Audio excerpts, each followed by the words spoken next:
கேரள அரசு சடங்களை விற்றே பல கோடி ரூபாயை சம்பாதித்திருக்கிறது. நமது நாட்டில் மருத்துவ படிப்பிற்கு எப்போதும் தனி மவுஸ் இருக்கவே செய்கிறது. முதல் பட்டதாரியாக வரும் பெரும்பாலானோர் இங்கு மருத்துவம் படித்து டாக்டராக விரும்புகிறார்கள். அதற்கேற்ப இங்கு தனியார் மற்றும் அரசு மருத்துவக் கல்லூரிகள் இருக்கிறது. அதே நேரம் நமது நாட்டில் இருக்கும் மருத்துவக் கல்லூரிகளுக்கு புதுவித சிக்கல்கள் ஒன்று எப்போதும் இருக்கும். சொல்லிக் கொடுக்க தேவையான சடலங்கள் எப்போதும் போதிய அளவுக்கு இருக்காது. இதற்கிடையே இந்த விஷயத்தை கையில் எடுத்த கேரள அரசு இதன் மூலமாகவே வருவாய் ஈட்ட ஆரம்பித்துவிட்டது.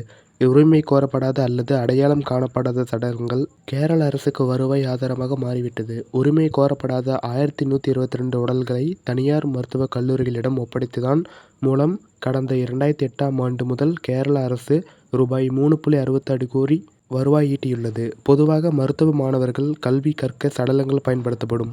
ஆனால் நமது நாட்டில் இதற்காக சடலங்களை தர யாரும் பெரிதாக முன்வருவதில்லை. இதனால் மருத்துவக் கல்லூரிகள் பாடம் நடத்த சடலங்கள் கிடைக்காமல் ரொம்பவே சிரமப்படுகிறார்கள்.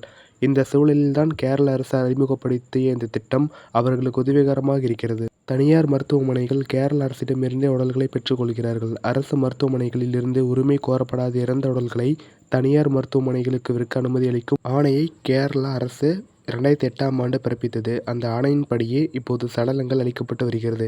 இத்திட்டத்தின் கீழ் எர்ணாகுளம் பொது மருத்துவமனை தான் அதிகபட்ச உடல்களை கொடுத்துள்ளது.